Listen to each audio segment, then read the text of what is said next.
آج پاکستان کے جو بہت سے سیاسی اور آئینی مسائل ہیں ان میں صدر پاکستان کا کردار جو ہے وہ بڑا اہم ہے۔ بظاہر پاکستان میں پارلیمانی جمہوریت ہے اور پارلیمانی جمہوریت میں جو صدر کا کردار ہے وہ اتنا اہم نہیں ہوتا، لیکن اگر ہم آئین کا مطالعہ کریں تو اس میں ابھی بھی جو صدر پاکستان ہے ان کا کردار بہت اہم ہے۔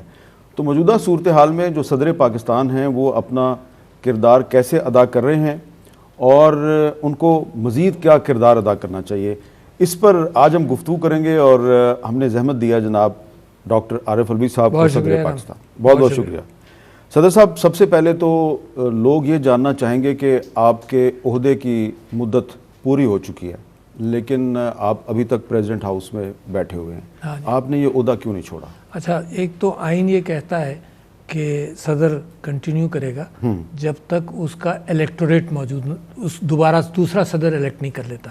تو الیکٹوریٹ کا یہ ہے کہ صوبائی اسمبلیاں جہاں سے نامینیشنز بھی ہو سکتا ہے اور وہ ووٹر بھی ہیں، وہ کوئی کافی عرصہ ہوا پنجاب کی اور کے پی کی ڈیزالو ہو گئیں تو وہ الیکٹوریٹ نہیں ہے، تو وہ ڈپریویشن ہو جائے کہ جی صوبوں کو تو نامزد کرنے کا حق ہی نہیں ملا۔ تو جب چاروں صوبائی اسمبلیاں اور نیشنل اسمبلی ہوگی موجود اور سینٹ ہوگی تب وہ الیکشن ہوگا۔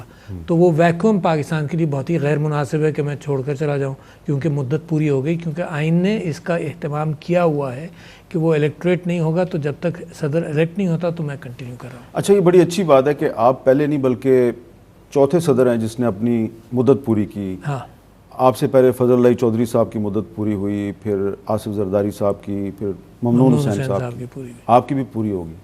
آپ کو کبھی کبھی محسوس ہوتا ہے کہ پریزیڈنٹ نے تو 4 دفعہ مدت پوری کی، پرائم منسٹر کی مدت کبھی پوری نہیں ہوتی، اس کی کیا وجہ ہے؟ نہیں، میں سمجھتا ہوں کہ ایک تو پارلیمانی نظام میں اس بات کا امکان رہتا ہے۔ آپ اٹلی کو دیکھ لیں مثال کے طور پر، ہر 1.5 سال کے اندر، سال بھر کے اندر پارلیمانی نظام کے اندر استعفیٰ دیتے ہیں، الیکشنز دوبارہ ہوتے ہیں اور الیکشنز کر لیے جاتے ہیں۔ یہ مگر ایک آرٹیفیشل انداز سے اگر کہیں جائیں، کچھ ہو، وہ کیفیت ہو، وہ ہمیشہ تکلیف دہ رہی ہے پاکستان کے اندر۔ آپ جانتے ہیں ایوب خان صاحب کا ایک آمریت والا نظام رہا، ضیاء الحق صاحب کا رہا، مشرف صاحب کا رہا، تو وہاں اس زمانے میں امریتیوں نے ڈی سٹیبلائز کیا کہ بھئی پارلیمانی نظام کو، ایک تو آئین 73 کا آئین جب تک نہیں بنا، جب تک جو 56 اور 58 کے آئین کے اندر یہ کیفیت جاری رہی۔ اور موقع ملے گا تو میں آپ کو اسکندر مرزا صاحب کی سوانح حیات ابھی چھپی ہے، جو چیزیں انہوں نے ریکارڈ کی تھی، اس میں سے ایک چیز پڑھ کر بھی سنانا چاہتا ہوں کہ پاکستان بڑی مشکلوں سے جمہوریت کے راستے پر قائم ہے اور ابھی بھی ہے۔ اللہ کا احسان ہے